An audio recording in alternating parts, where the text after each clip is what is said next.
disregard the Constitution, the city attorney Clay Martin aid you. They sue them to give the black community roles because they were all dirt. Every Wednesday on to YouTube. give the black community what is called single-member voting district. And everybody thinks that the Richardson community still exists because the county somehow fell in love with us and Moment of clarity podcast with Sylvester Warren. Moment of clarity podcast with Sylvester Warren. Tired of the violence, so we starting a revolution. Kids dying, babies die in the hood and ruins. Fighting the system. What's up? Moment of clarity, production and media. The podcast is finally here. I'm your host, Sylvester Warren III. In your opinion, what's the biggest issue hurting the black community right now that we don't talk about enough? And why do you think it gets avoided? Well, I love these questions and I love the fact that we now have this particular platform so we can have these conversations that relate to our people and our community. That's very important. I think the number one issue, and I talk about this a lot, the civil rights issue of our day is not the issue of our parents and grandparent day. It is 100% financial literacy. Financial literacy is the biggest, number one, most important thing that we must zero in on. And why? It is because it is something that has never been taught to us. It is the number one wealth building concept to know, to understand, because poverty is violence. And if you don't understand financial literacy, then poverty is going to continue to exist. And if poverty continues to exist, then violence will continue to exist. Okay, so how do you see the role of the black church today? Has it evolved enough to meet the real needs of the community, or is it stuck in the old traditions? Here's what I've always said about the black community. And I know I've said it more in private than I have publicly, but me, I speak truth to power, and this is no opportunity to switch up.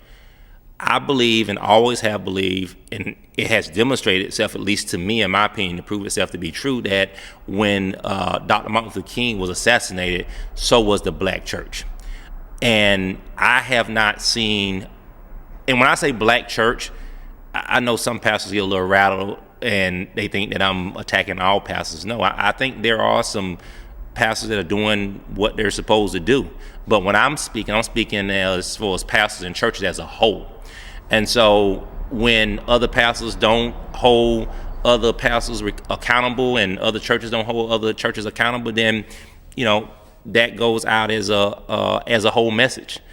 And so there's been no progress. I talked about it. I gave the numbers. $14 million every week is taken up collectively in the United States from black churches, $19 billion a year.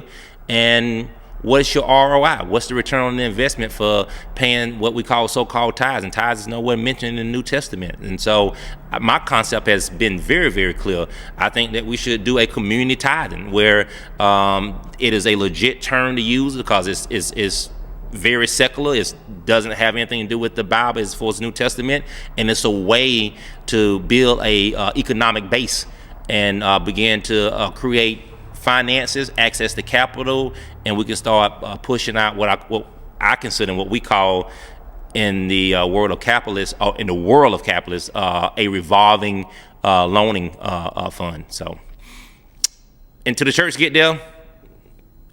And the church too, let me say this, because I'm glad we're on this conversation. The church is really actually playing its role. It's playing its role to make sure that the black people in the black communities stay very passive, don't rock the boat, don't do anything in this life to become better, and make them focus their life on the afterlife, which I'm not saying it don't exist, but I do remember vividly in the Lord's Prayer that Jesus said, "Thy kingdom come on earth as it is in heaven." So I don't know why everybody's waiting to get to heaven in the black community, listen to these religious leaders as if you can't have an abundance and a good life now and still have that in the life to come. So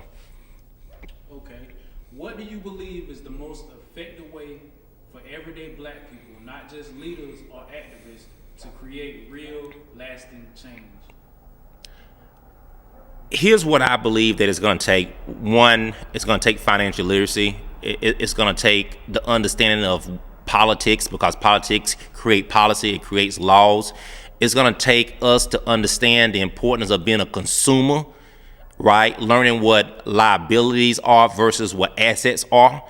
It's going to take us, each one teaching one. It's going to take us to go out and create the skill sets that's necessary to become self-sufficient, start pushing our kids toward trades and looking at the things in which our community lack and pooling those resources together and begin to establish our own. It is a 100% fact that there were dozens and dozens of Black Wall Street, not just the one that everybody talks about in Tulsa, Oklahoma, which it was great, 35 city blocks of about 600 thriving businesses. But that was throughout Black communities, because before integration, we were really all we had, right? Because it was segregated. You couldn't go to white restaurants, you couldn't go to white hotels, you couldn't go here, you couldn't go there. So Black people had these things and they were creating this wealth, and their money was circulating more in their community 15, 20 times before it goes out. And so I see that until we begin to bring those resources back home, back to our community, we're going to continue to not be self-sufficient. And those are some of the key things, along with what Dr. Claude Anderson has said time and time again, which is the new Black Code of Conduct, making sure that we have something that we live by, that we hold each other accountable to. Where do you think we've made progress as a community, and where do you think we've honestly fallen short of our own potential? We've made some strides, and I'm very proud of some of the great things that we've done as far as working together to get New Black Elementary, working together to get the Animatics Park, new goals and lights, and working and fighting and working with Miss Shannon Williams, excellent grant writer, Black Queen of ours, to get the $500,000 grant for Animatics, and cleaning up some of the blight that we're now fighting to clean up, tearing down houses, building our community up, putting single family houses in our community, and trying to do a better job of putting more rentals in place so people can have a decent place to live, and trying to upgrade our community. So I'm proud of those things. I think the things that we don't have that I would like to see more of is more registered voters, less us attacking each other. When I say attacking each other, I mean, I'm not talking about attacking each other where we're holding people accountable, but I'm talking about hurting each other, harming each other, stealing from each other, things that should not, and at one point was not even tolerated in our community. It was a point in our community where you can leave your doors unlocked and your doors open, and you had no fear of what your neighbor would do other than be on the lookout and protecting you. And I think we need to get back to that, right? Am I my brother's keeper? Am I truly my neighbor, right?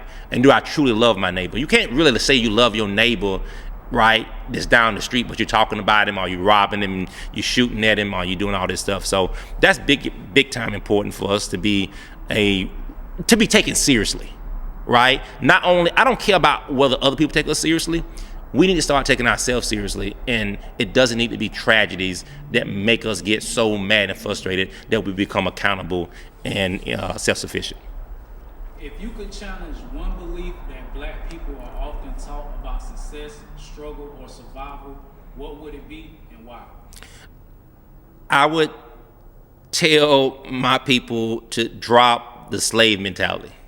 I believe that what we call in our community the Willie Lynch syndrome has played a significant role on our people, and it has done numbers from generation to generation. And to have a poverty mindset, or what I call a slave mindset, you will never reach your full potential, because you're always allowing yourself to mentally defeat yourself before you even try to succeed past what is in front of you, right? Those are self-defeating thoughts that you have. So how is it that you're holding on to self-defeating thoughts and plan on trying to be successful? The two just don't go together. So slave mindset got to go. Poverty mindset got to go. When you look at where we've been and where we're headed, what gives you real hope for the black community, and what genuinely worries you? What gives me hope is to continue to look at HBCUs, right, and look at the amount of blacks that are graduating from college that gets no media coverage. I done been to those live graduations, and you see hundreds and hundreds of black people graduating. You see young men and young women locally doing great things, 3.8, 4.0 GPA averages. You see blacks, valedictorians and things of that nature. But so unfortunate that those things don't get covered in the media. Those things don't get highlighted. The only thing that get highlighted is the fact that we're some type of species or some type of human species that is just bad for America or bad for this world. And the only thing that we're good for is spending our money with other people, being some type of commodity or some type of consumer. And so that's got to stop, and we got to do a better job too, right? The podcast, that's cool. We got to start making films. We got to start making music. We got to start doing things that really highlight the best of who we are and not the lowest level of who we are. Okay, representation is often seen as progress, but connection is just as important. Why do you think Lake City's majority black council hasn't fully connected with the culture and community it's supposed to represent? To be honest, and I've apologized for this, I take full responsibility of saying that we were so excited, and people make promises and lie, right? So that's why you see myself and other people holding people accountable, and you see us on 10 or what they consider to be attacking or whatnot, but it's not really attacking. People weren't there in the beginning. People didn't hear the nice conversations where we're talking nicely. It's very diplomatic. Everybody is saying yeah because they want to get elected, and they're saying, I promise you, as soon as this happens, I'm going to do this, this, and this, and then they renege. And I've seen people that play spades. And I've seen people renege in spades, and have you ever seen the reaction of people reneging in spades and how they become upset, aggressive, and violent? I've seen spade games turn into like violence, all because somebody reneged. Can you imagine if someone reneged on your whole community and your whole people, in which they promised to bring a better circumstance, to bring a better environment, to make them more financially successful, have access to capital, which is money, to help them create businesses and things of that nature, help them with being able to bring house into our community, and then they renege? And then you wonder why? Yeah, because you got black religious church folks sitting up there, and then you got people who are from the community who think that they're better than us. And so we made some very emotional choices in who we voted for. But I think in 2026, you're going to see us replace those pussycats with some real tigers. How can elected leaders tell when they're truly serving the community versus just holding a seat of power? Well, I think this historical black council, you take Councilwoman Chevelle Young, you take Councilman Ricky Jernigan, you take Councilwoman Tammy Harris, and you have the epitome of what it looks like to have elected leadership that's not doing anything, that's not connected to the people, that's not being productive. And so they're a prime example of what we do not need in 26 and then 28 when these next two local elections take place.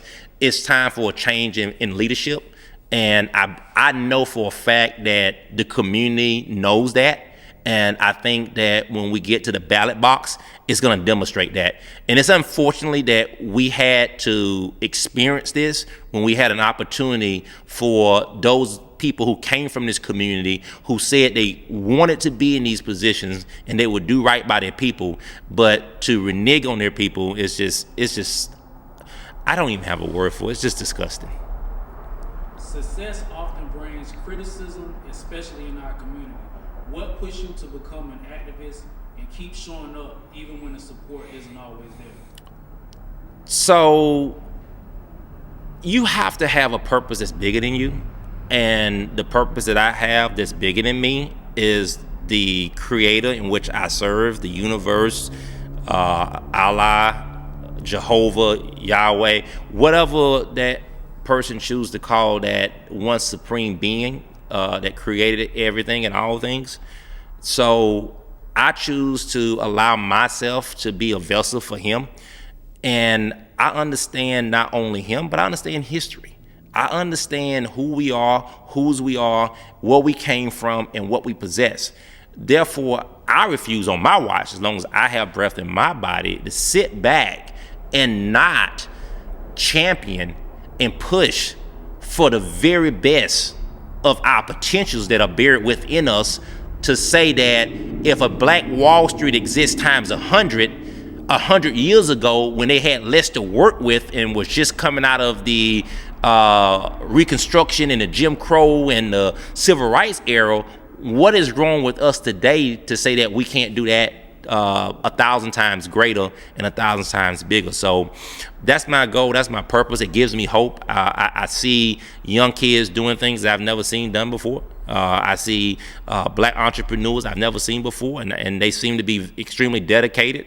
And I've seen different stakeholders now stepping up to try to do more in the community. So that gives me great hope. Do you believe prayer alone is enough, or has relying on faith without follow through held the community back at times? So we're back at this organized religion and this stuff that they teach you in Christianity, and to depend on prayer, and prayer fixes all things, and prayer this and prayer that. Here's what I say. Prayer is just one side of a two-sided coin. If you're going to have prayer on one side of the coin, you got to have action on the other side of the coin. Else that coin is counterfeit, right? It won't spin.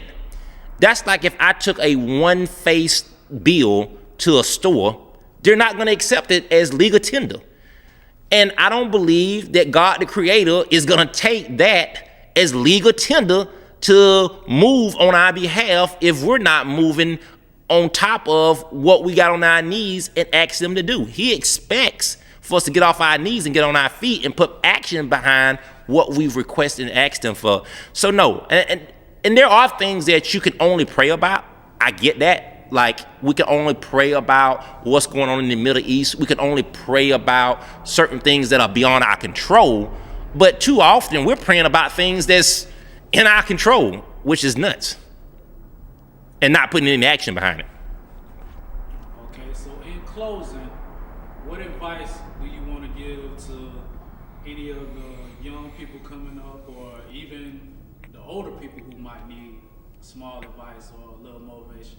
Hey, look, I'm going to tell you, I'm not going to hold back. I'm a capitalist. I'm a businessman. I'm an entrepreneur. I believe that the only color that matters is green. No matter who you are, no matter what value you bring to the table, if you're not bringing green, right, then it doesn't matter. So what we need in our community, and I'm telling young people and old people alike, and don't get me wrong, I don't want to beat us up, and that's not my goal. You don't know what you don't know. You don't know what you hadn't been taught. So I do understand that we were never taught financial literacy. We were never taught politics. We were never taught a lot of things. The things that we have been taught, we dominate, right? But we got to stop selling ourselves short. We have to know our worth. We have to know our value, and we have to live out those potentials. So it starts with financial literacy. It starts with self-accountability. It starts with being a village. It starts with saying that I value my brother and my sister life as a human being, as a black life, I value it so highly that I refuse to draw any blood from it unless it tries to harm me or my family in a self-defense manner. And what we need to be doing is encouraging kids to learn trades. Trades are the most multi-million-dollar businesses that exist. And I'm not discouraging college, but I'd be darned if you're gonna spend my money as a parent and go to school for something that the degree that you're going to school for, that the debt is more weightier than what you would ever make off of that degree. So if we're not sending our children to school to be engineers, scientists, and doctors, and lawyers, and things of that nature, I don't think they should be going to college. And too often, as black parents, we always like letting our kids do all the picking. Other ethnicity groups, they don't do that. They pretty much tell their child, hey, this is what I expect out of you. This is what you're going to do. This is what you're going to go and be, because they want their children to be successful. It's not that they're running their lives. It's not that, like, they're telling them what to do. They want the best for them. And sometimes our actions say otherwise. All right. Any special shout outs you want to give? No special shout outs. I think that it is very clear, and I think I've been very clear, and I will continue to be very clear, that financial literacy is the civil rights of our day and of our era. We need to get more involved in politics. We need to be more policymakers, and we need to understand the law, right? We need to understand our rights, and then we need to begin to not live in a bubble of fear and begin to speak truth to power and do things that we have the ability to do to become more and more self-sufficient and build up our own community and put money in our own community and spend our own community. And then you don't have to worry about being a beggar, because even the good book says that a borrower is a slave to the lender. And I think too long we've been borrowing from the government, we've been borrowing from people who don't like us, and what we've become is slaves to those lenders. All right. This is Moment of Clarity Productions podcast, signing off. Love, peace, and grace.